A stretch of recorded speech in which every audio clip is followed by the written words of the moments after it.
Hello నమస్తే welcome to Suman TV.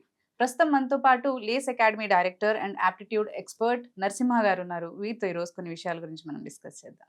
Hello అండి, నమస్తే. నమస్తే అండి.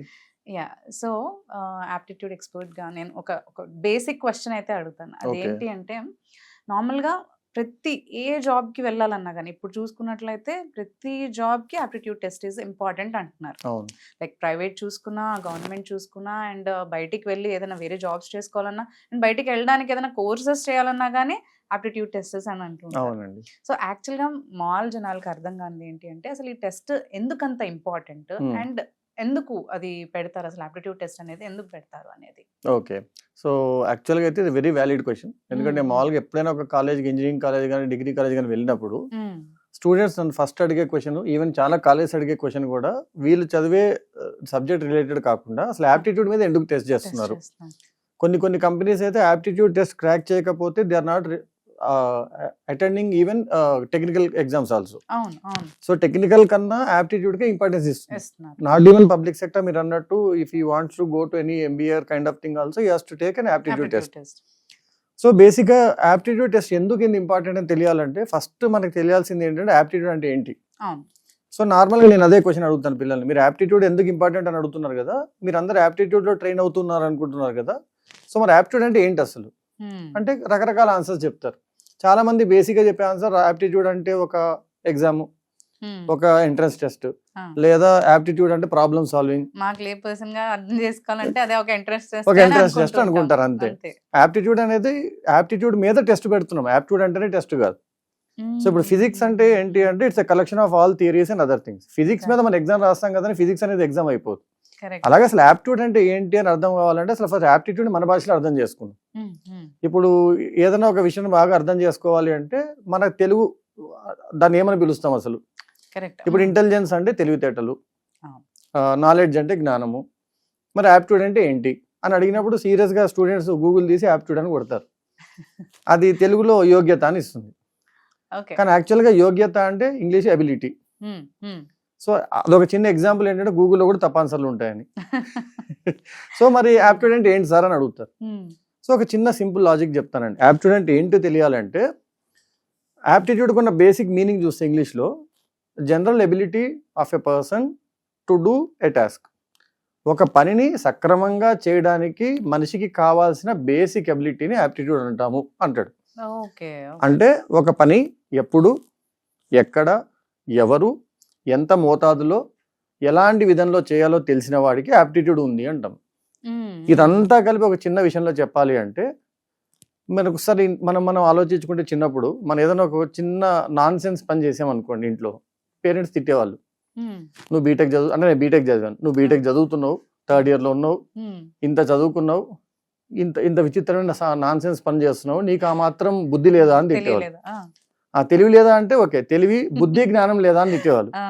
సో ఆ బుద్ధి అనే దాన్ని ఇంగ్లీష్ లో ఏమనొచ్చు అంటే ఆప్టిట్యూడ్ అనొచ్చు.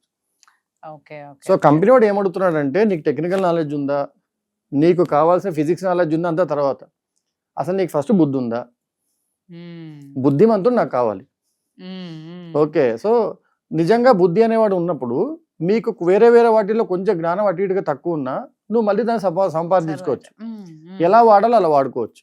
ఇంకొక విషయం చెప్పాలంటే, ఇంగ్లీష్ లో ఆప్టిట్యూడ్ కి సినోనిమ్ చెప్పాలంటే, పర్యాయ పదం చెప్పాలంటే విజ్డమ్ అనొచ్చు. విజ్డమ్, నాలెడ్జ్ వేరే, విజ్డమ్ వేరే. ఇది కత్తి అని తెలియడం నాలెడ్జ్, కత్తిని సక్రమంగా ఎలా వాడాలో తెలియడం విజ్డమ్. సో విజ్డమ్ అనొచ్చు, కామన్ సెన్స్ అనొచ్చు. సో బేసిక్ గా ఆప్టిట్యూడ్ టెస్ట్ ఎందుకు చేస్తారంటే, స్టూడెంట్ ఓన్లీ బుకిష్ గా ఉన్నాడా, ఓన్లీ బై హార్ట్ చేసుకుని వచ్చాడా, లేదా నిజంగా జ్ఞానాన్ని వాడుకోగలిగే సామర్థ్యం తనకు ఉందా లేదా అని చూడడానికి ఆప్టిట్యూడ్ టెస్ట్ పెడతారు. ఈ ఆప్టిట్యూడ్ లో తను యాక్చువల్గా ఏం చేస్తాడు, తనకి కావాల్సిన ఎబిలిటీస్ లో టెస్ట్ చేసుకుంటాడు. ఇంకొక అపోహ ఉందండి, ఆప్టిట్యూడ్ అంటే మ్యాథ్స్ అనుకుంటారు చాలా మంది. క్యాలిక్యులేషన్స్. యాక్చువల్ గా ఆప్టిట్యూడ్ అంటే బుద్ధి. ఆ బుద్ధి దేంట్లోనే ఉండొచ్చు మనకి. ఇప్పుడు డ్రైవింగ్ నేర్చుకోవాలని వాడికి డ్రైవింగ్ ఆప్టిట్యూడ్ టెస్ట్ అని ఉంటుంది. దానిలో లెక్కలు ఉండవు. డ్రైవింగ్ ఎలా చేయాలో టెస్ట్ చేస్తారు. మెడికల్ ఆప్టిట్యూడ్ టెస్ట్ ఉంటుంది, లీగల్ ఆప్టిట్యూడ్ టెస్ట్ ఉంటుంది, సర్జన్ అవ్వాలన్న వాడికి సర్జికల్ ఆప్టిట్యూడ్ టెస్ట్ ఉంటుంది, అసలు వాళ్ళకి కావాల్సిన ఆప్టిట్యూడ్ టెస్ట్ ఉంటుంది. సో ఈ ఉద్యోగానికి కావాల్సిన అన్నిటికీ ఆప్టిట్యూడ్ టెస్ట్ లో ఏముండాలని ఆలోచించి వాళ్ళు 3 మాడ్యూల్స్ పెట్టారండి. ఒకటి కొంచెం రోజువారీ మనం వాడే లెక్కల్ని డీల్ చేయగలగడం, 2 రోజువారీ మనకు తెలియకుండా మనం వాడుతున్న లాజిక్స్ ని రీజన్ ని కరెక్ట్ గా ఆలోచించగలడం. Okay 3 communication ability. ఆటోమేటిక్ మనకు నచ్చినా నచ్చకపోయినా ఈ కాలంలో మనకి ఇంగ్లీష్ అనేది ఇంపార్టెంట్ కాబట్టి ఇంగ్లీష్. మీరు క్యాట్ లాంటి టఫ్ ఎగ్జామ్ రాసినా, బేసిక్ ఆర్ఆర్బి లాంటి సింపుల్ ఎగ్జామ్ తీసుకున్నా, మీకున్న ఎగ్జామ్స్ అన్నిట్లో ఉన్న మాడ్యూల్స్ ఏంటంటే క్వాంట్ అంటే లెక్కలు సంబంధించింది, రీజనింగ్ లాజిక్ సంబంధించింది, ఇంగ్లీష్ కమ్యూనికేషన్ సంబంధించింది. ఈ మూడింటిని కలిపి యాప్టిట్యూడ్ టెస్ట్ అంటున్నారు. అందుకు యాప్టిట్యూడ్ అంటే బేసిక్ గా మనిషికి ఉండాల్సిన బేసిక్ కామన్ సెన్స్ కాబట్టి దాన్ని టెస్ట్ చేయకుండా వాడికి ఉద్యోగం ఇవ్వడానికి ఇష్టం లేదు. అది సో ఏ జాబ్ కైనా అది ఇంపార్టెంట్ గా అందుకే పెడుతున్నారంట. ఏ కెరియర్ కైనా అది important. Exactly first level aptitude crack చేస్తేనే మీరు గవర్నమెంట్ సెక్టర్ లో వాచ్మెన్ దగ్గర నుంచి ఐఏఎస్ వరకు వెళ్ళొచ్చు. అది లేకపోతే మీకు మిగతా ఎంత నాలెడ్జ్ ఉన్నా, ఎంత టెక్నికల్ స్కిల్స్ ఉన్నా, you will not be able to crack. So ఈ యాప్టిట్యూడ్ టెస్ట్ కోసమే ఇప్పుడు మనం అందిస్తున్న యాప్ లో they can actually learn the aptitude skills. ఈ 3 మాడ్యూల్స్ నేర్చుకొని వాళ్ళకి కావాల్సిన కాంపిటేటివ్ ఎగ్జామ్ క్రాక్ చేసుకోవచ్చు. అండ్ మీరు ఇనిషియల్ లెవెల్ ఆఫ్ ఎగ్జామ్ కి కూడా మీరు ట్రైనింగ్ ఇస్తున్నారు కదా ఆన్లైన్ యాప్ లో మనకి. అది కూడా అతి తక్కువ ప్రైస్ కి లైక్ 499K. సో వాళ్ళకి ఈ కోర్స్ అనేది అందిస్తున్నారు. సో దట్ అందరికి కూడా అందుబాటులో ఉండేలాగా ప్రతి ఒక్కరు కూడా వాళ్ళ పనులు చేసుకుంటూ ఆపకుండా ఏ ప్లేస్ లో కానీ అయినా కానీ ఉండి ఈ ట్రైనింగ్ తీసుకొని ఫస్ట్ లెవెల్ క్రాక్ చేసిన తర్వాత నెక్స్ట్ లెవెల్స్ వాళ్ళు మళ్ళీ మీరు గైడ్ చేస్తారు కాబట్టి ఎలాగో. సో వాళ్ళకి హెల్ప్ఫుల్ ఉంటుంది. సో మన దాంట్లో వాళ్ళు చూస్తే నేను చెప్పినట్టు ఎక్కడ కూడా మన ఫార్ములాలు అనేది వాడకుండా బేసిక్ కాన్సెప్ట్స్ తోనే వాళ్ళకి యాప్టిట్యూడ్ నేర్పడం జరుగుతుంది. So they can feel the difference actually. Okay ఇలా ఆలోచిస్తే మనకి యాప్టిట్యూడ్ ఆన్సర్లు వచ్చేస్తాయా అని తెలిసిందంటే స్టూడెంట్స్ కి ఒక రకమైన ఇన్స్పిరేషన్ గానీ ధైర్యం గానీ వస్తుంది. అన్నట్టు వాళ్ళకి నాలెడ్జ్ ప్రాపర్ విజ్డమ్ ఏదైతే కావాలో అది మీరు బేసిక్ గా ఇన్ లిటరల్లీ అదే ఇస్తున్నారు. అవునండి. ఓకే థ్యాంక్ యూ అండి. థ్యాంక్ యూ అండి.